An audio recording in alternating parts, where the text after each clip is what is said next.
destacando um assunto preocupante. Uma pesquisa divulgada pelo IBGE em 2012 mostrou que a cada 10 pais brasileiros que possuem filhos entre 13 e 15 anos, 7 não estão informados sobre os deveres de casa do adolescente e não sabem se eles entregam ou não a tarefa exigida pelos professores.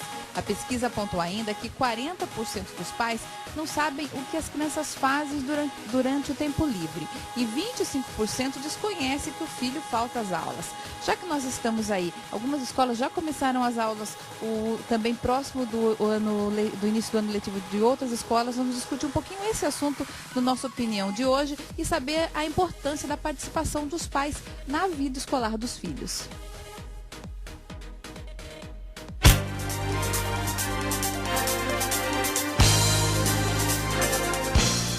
E para conversar sobre esse assunto, eu recebo aqui no estúdio a gerente de monitoramento da Superintendência Escolar da Secretaria de Estado de Educação, a SEDUC, Alcimária Ataídes da Costa, também o Gelson Menegatti Filho, que é presidente do Sindicato das Escolas Particulares de Mato Grosso, e a psicopedagoga Evane Lozic. Boa tarde, obrigada pela presença de vocês aqui no Revista. Quando a gente vê a pesquisa assim, assusta um pouco, né, Evane? Mas é essa a realidade que vocês deparam nas escolas, mesmo nas escolas particulares?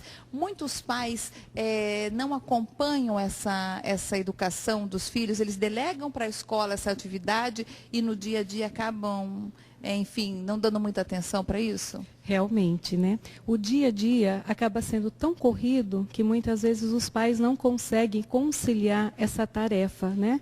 Da vida profissional com a vida familiar.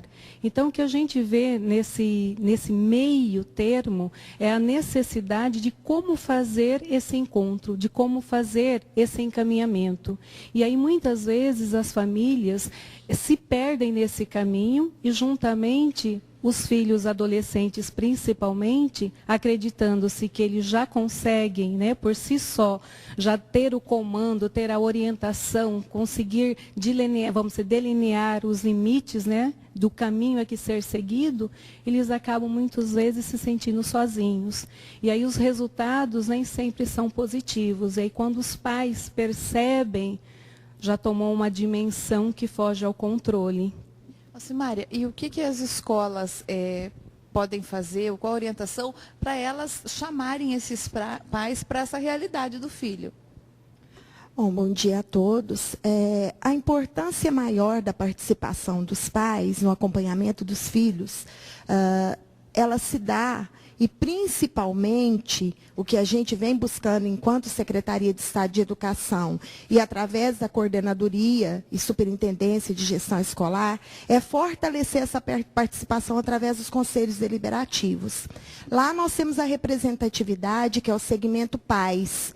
E o que a gente vem tentando fazer, implementar, fomentar e mostrar a importância desse fortalecimento do conselho. Porque às vezes o pai não vai poder estar a todo tempo na escola, como a professora psicopedagoga acabou de afirmar, mas ele terá um representante.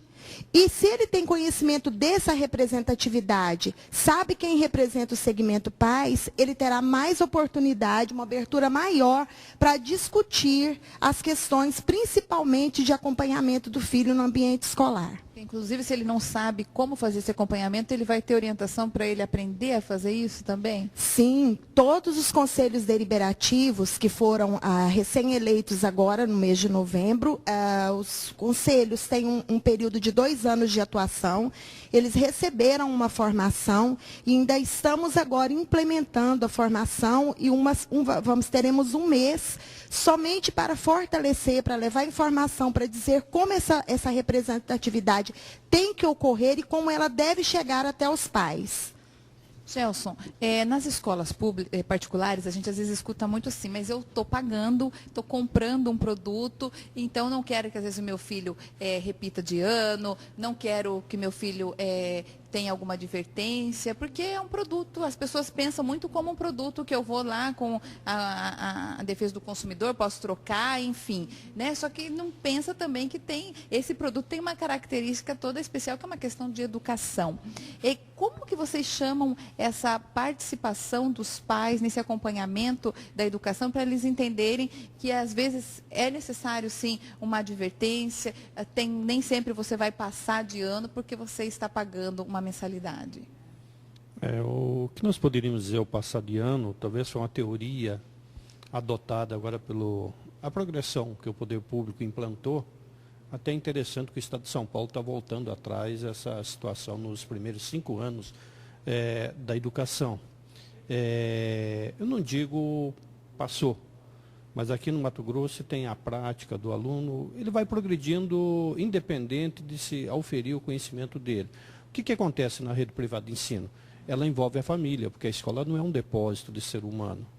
Eu acho que a responsabilidade da educação é da família, não é só você chegar e entregar o aluno na escola, está aqui, educa e me devolve. Então, a escola tem, hoje a escola particular, ela trabalha com a tecnologia da informação. O pai dentro de casa ou do posto de trabalho dele, ele sabe o comportamento do aluno dentro da sala de aula. Então, nós temos aí em torno de 40 escolas que já trabalham com esse estilo de uma tecnologia que o pai está acompanhando. O aluno saiu tantas vezes da sala de aula, foi chamado a atenção do seu filho, ele foi até a coordenação pedagógica ou psicopedagógica para ser atendido, para conversar a situação dele. Então, há um acompanhamento da criança. De acordo com a sua faixa etária e conforme o seu desenvolvimento, a escola tem acompanhado. Há um interesse muito grande da escola particular em manter esse que nós chamamos aluno, ou seja, o nosso cliente, o pai. Ele quer um bom serviço, ele vai pagar por um bom serviço, por uma boa educação. Então, ele vai querer um resultado. E se você não tiver um acompanhamento e não tiver a participação da família, você não terá esse resultado. Não é a escola sozinho que vai educar alguém.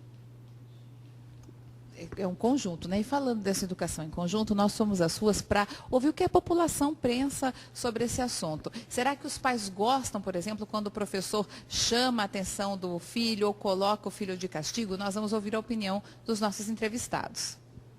Sim, você fica chateada quando um professor, alguma autoridade da escola chama a atenção do seu filho por algum motivo, briga com eles. Como que você vê essa questão? É difícil, né? Para uma mãe é bem difícil isso aí. A gente não aceita assim muito, né?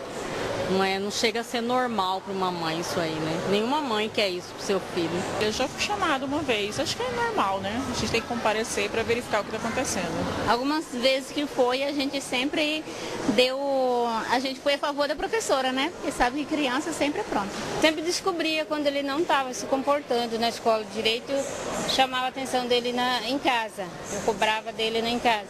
Porque eu ia lá, as professoras contavam o que ele fazia. Então, eu achava que, como eu sei que a obrigação é minha, de mãe, eu corrigia em casa para não dar trabalho para as professoras na sala de aula. Nunca fui chamada por nenhum mau comportamento da minha filha. Agora, a questão dos professores ter a necessidade dos pais, isso é uma complementação, porque a escola não consegue fazer o trabalho dela se o pai não auxiliar. Você fica chateada quando o professor briga, chama atenção, põe de castigo?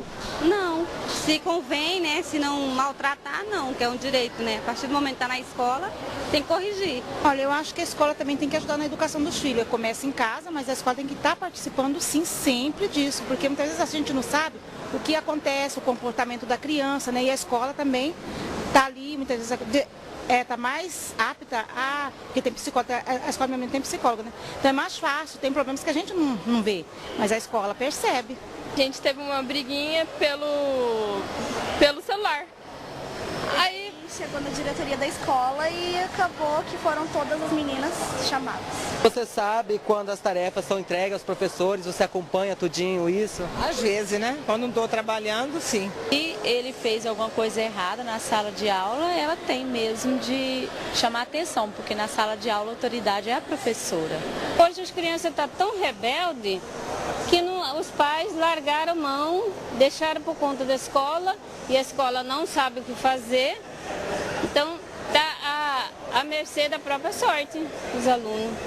Eu ando de ônibus, eu vejo o comportamento dos alunos no ônibus, é horrível, é muito decente. É interessante alguns relatos, mas a maioria concorda que tem de ser uma coisa em conjunto, escola e família, né? O que nós podemos observar posição da sociedade. Você citou muito castigo, então isso não existe hoje, o castigo da criança. Talvez uma escola bem mais antiga existia esse castigo físico, ficar de pé, etc. Mas a da professora concordar comigo, é uma dificuldade muito grande. Você tem esse problema numa escola. Dia a dia são situações diferentes. Que não é aquela comunidade onde a criança vive, o meio familiar.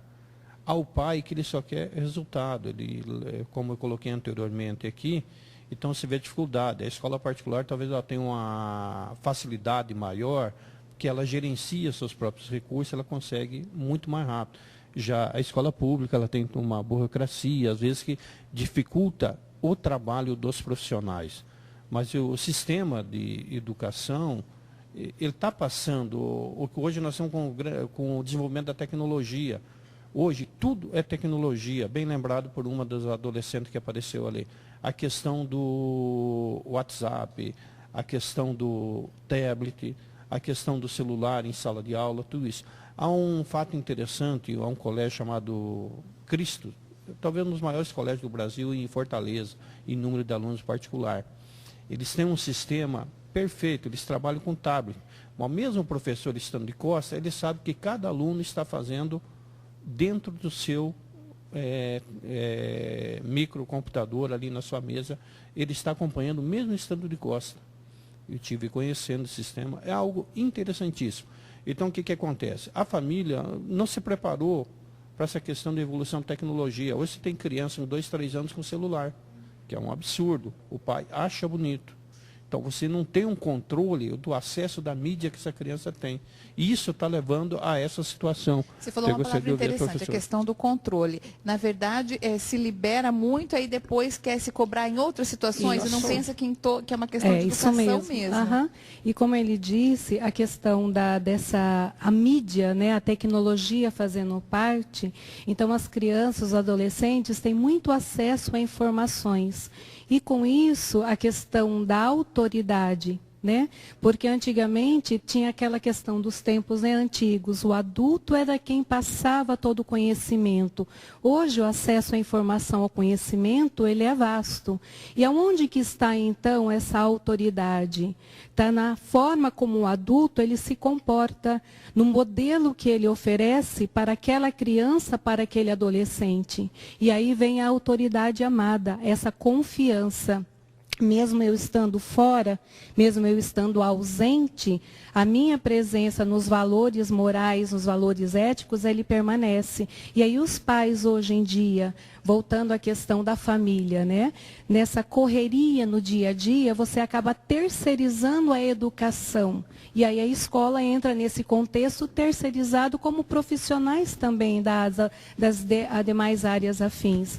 E aí que vem o trabalho, como a professora colocou, da escola ter grupos, né, de apoio às famílias para poder estar orientando nessa execução, como uma mãe disse. Muitas vezes nós não sabemos como agir, ficamos de mãos atadas. O adolescente está aí entregue nesse mundo. Agora, e aí uma coisa básica que a gente vê no dia a dia, que começa com os pequenininhos lá, né? Eles trazem atividade para casa e tem de fazer. Aí você vê que normalmente a escola fala, pais, não façam, né? E você vê que realmente tem pais que eles vão fazendo. Então, eles fazem atividade para o filho, aí o maiorzinho quer copiar, a mãe quer copiar, ou quer passar limpo, ou quer não sei o quê. Enfim, eu já tive aluno em faculdade que a avó passava limpo o caderno para ele.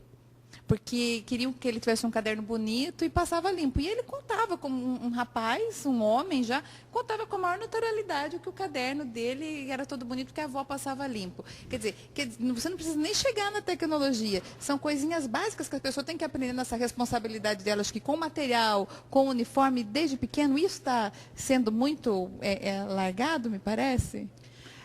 Hoje, o professor em sala de aula, o papel maior dele é de mediador. Né? Ele vai levar os conhecimentos para o aluno, mas ele tem que entender que a dinâmica social em que esses estudantes vivem mudou muito. Então, quando a gente fala em atividades que não são realizadas na escola, e sim que o aluno realize na residência, Muitas vezes a escola, como exemplo, nós temos as escolas públicas estaduais e também no município, nós temos o programa Mais Educação, em que as crianças permanecem no contraturno na escola e é ofertado musicalidade e também a área de conhecimento, onde esse aluno pode desenvolver essas atividades com acompanhamento de um tutor que vai orientar para que ele realize as atividades. Mas, além disso, eu entendo que hoje a escola ela tem que aproveitar o espaço em que o aluno já está dentro da escola. Por quê? Como a professora psicopedagoga disse, muitas vezes os pais têm tantas atribuições que não conseguem dar essa orientação e também não é o papel dos pais. A orientação dos pais é fazer com que eles entendam a importância deles frequentarem uma escola, que o estudante é a base da mudança social que nós esperamos e o que o professor vai mediar tudo isso. O que a gente espera não é um pai que ensine o filho em casa a realizar as atividades. O que a gente espera é que os pais acompanhem os filhos, entendam que há dificuldade, que hoje a gente não fala em reprovação, mas a gente, dentro da escola, de ciclo de formação humana, nós pensamos no ser humano na sua totalidade. No desenvolvimento não só na idade, mas também cognitivo do aluno. Porque às vezes nós temos alunos da mesma faixa etária, mas que justamente, como a psicopedagoga falou, pelo meio em que ele vive, e também o professor citou, vai ter criança que vai desenvolver um pouco mais rápido, outras crianças não. Para isso nós temos o acompanhamento do articulador pedagógico, que vem acompanhando os alunos que já estão em sala de aula, nessas dificuldades. Então eu entendo assim, o maior aproveitamento possível do espaço e do período que a criança está na escola. E que os pais entram no sentido de acompanhar, de dizer para o filho, olha, eu estou sabendo o que está acontecendo, eu conheço o plano político-pedagógico que a sua escola tem, eu sei que vocês vão no contraturno e desenvolvem atividades, a gente tem alguns relatos, essa semana eu fui até a escola Hélio Palma, para dar posse para uma diretora, e houve um depoimento lindo de uma mãe que disse que o filho fica no contraturno, lá essa escola oferta Mais Educação, e que o aluno fala, mãe, eu adoro ficar lá eu vou para o laboratório de informática, eu uso os espaços da escola, a gente aprende a tocar violão, que é o programa Mais Educação. E assim, a mãe falou, eu fico tranquila, porque se não tiver o professor, tem a merendeira, tem o pessoal da limpeza. Então, quer dizer, os profissionais estão engajados para que esse aluno, quando está no espaço escolar, receba o melhor apoio possível e se sinta bem. Acompanhamento ali com o adulto também. E só uma questão. E aí não é a quantidade de horas que eu passo com aquela criança.